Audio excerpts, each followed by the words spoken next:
Welcome to Photoshop Killer Tips, brought to you by the National Association of Photoshop Professionals. Here's your host, Matt Kluskowski.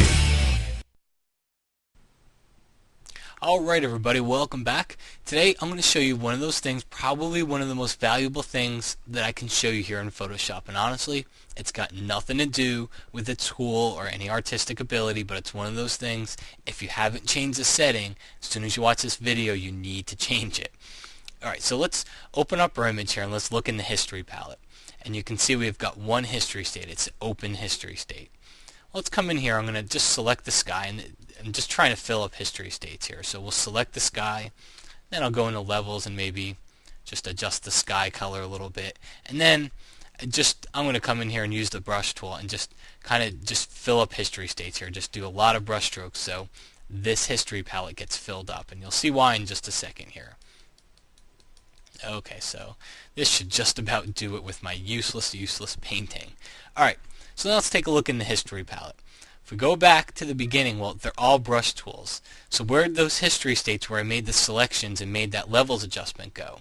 Well, they're gone because I'm only saving a certain amount of history states by default, and if you haven't changed it, it's only 20. So I can only do 20 undos here in Photoshop, which only gets me back to this. Now I can't get back to that levels adjustment.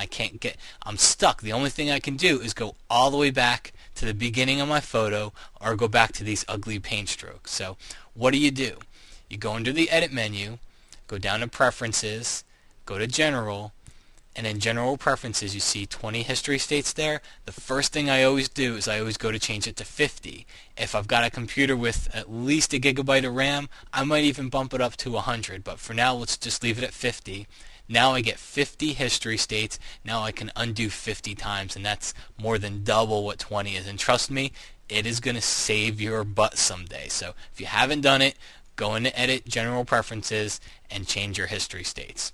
Also, as I mentioned on Friday, and if you didn't listen on Friday, well, today's Monday. There's actually a new episode of Photoshop TV out there, so go check out photoshoptv.com or go check us out on iTunes, and you can catch myself, Scott Kelby, and Dave Cross in another full episode of Photoshop TV. We'll see you again tomorrow.